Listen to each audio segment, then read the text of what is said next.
শহীদ president Ziaur Rahman এই দেশকে মেধাবীদের দ্বারা পরিচালনা করবেন, সেই লক্ষ্যেই বাংলাদেশ জাতীয়তাবাদী ছাত্র দল গঠন করেছিলেন 1979 সালের 1 জানুয়ারিতে।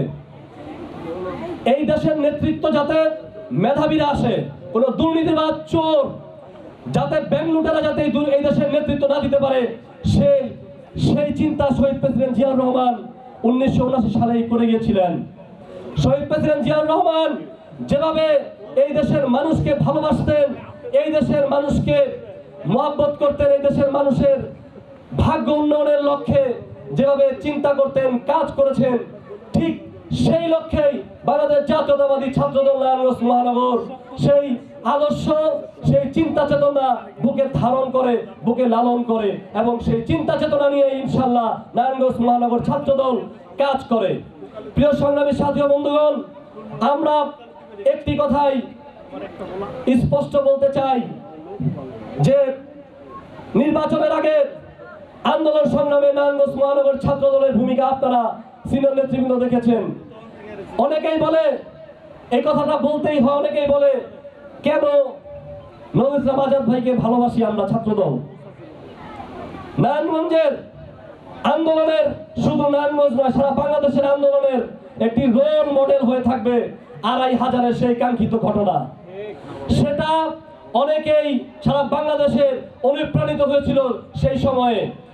এরকম দুঃসময়ে যখন খুব চাপের মধ্যে ছিল আমাদের সংগঠন এবং মূলদল এবং সহসংগঠনের নেতৃবৃন্দরা, সেই সময় নজরুল ইসলাম আজাদ ভাই আন্দোলন করে দেখিয়ে দিয়েছেন এইভাবে আন্দোলন করতে হয়, তোমরা এইভাবে আন্দোলন করো, এইভাবে আন্দোলন করলে এই স্বৈরাচারী সরকারকে পতন করা সম্ভব, বাংলাদেশের হারানো গণতন্ত্র ফিরে আনা সম্ভব, ভোটাধিকার ফিরে আনা সম্ভব, এই স্বৈরাচার সরকার হাসিনাকে বিদায় করা সম্ভব। সেটা নজরুল ইসলাম আজাদ ভাই আন্দোলন করে দেখিয়েছিলেন। আমরা সেই আন্দোলন থেকে অনুপ্রাণিত হয়েছি, আশা জুগিয়েছি, সাহস জুগিয়েছি। আমরা নারায়ণগঞ্জ মহানগর ছাত্রদল, নারায়ণগঞ্জ মহানগর বিএনপির নির্দেশে, কেন্দ্রীয় ছাত্রদলের নির্দেশে, কেন্দ্রীয় ছাত্রদলের ছাত্র বিশেষ সম্পাদক রকিবুল ইসলাম বকুল ভাইয়ের নির্দেশে এবং আজাদ ভাইয়ের নির্দেশনায় প্রত্যেকটি আন্দোলন সংগ্রামে টিম ওয়াইজ ভাবে নারায়ণগঞ্জ মহানগর ছাত্রদল রাজপথে ছিল। ইনশাআল্লাহ আমরা কথা দিতে চাই, নারায়ণগঞ্জ মহানগর ছাত্রদলের নেতৃবৃন্দরা যেভাবে আমরা অতীতে আন্দোলনে আমরা রাজপথে ছিলাম, ইনশাআল্লাহ আগামীতেও রাজপথে থাকবো। 28 তারিখে আপনারা জানেন আমি আন্দোলনে নারায়ণগঞ্জ মহানগর ছাত্রদলের কি ভূমিকা ছিল। আমি 28 তারিখে স্প্রিন্টারের গুলি আমার চোখে লাগে। আমি দীর্ঘদিন হসপিটালে চিকিৎসা নিয়েছিলাম। আমাকে ডাক্তার বলেছিল চোখের গ্যারান্টি দিতে পারছি না, যদি চোখে না দেখেন এই ব্যাপারে কিছু বলতে পারবো না। ওষুধ লিখে দিচ্ছি, ড্রপ দিচ্ছি, কোনোভাবেই আপনি বাইরে যেতে পারবেন না, চোখে ধুলা লাগাতে পারবেন না। এই চোখ নিয়েও আমি রাজপথে ঝাঁপিয়ে পড়েছিলাম, আন্দোলন করতে গিয়েছি, পুলিশের সাথে ফাইট হয়েছে, তারপরও চোখের মায়া করি নাই। নারায়ণগঞ্জ মহানগর ছাত্রদলের প্রত্যেকটা নাগরিক জীবনের মায়া করে নাই।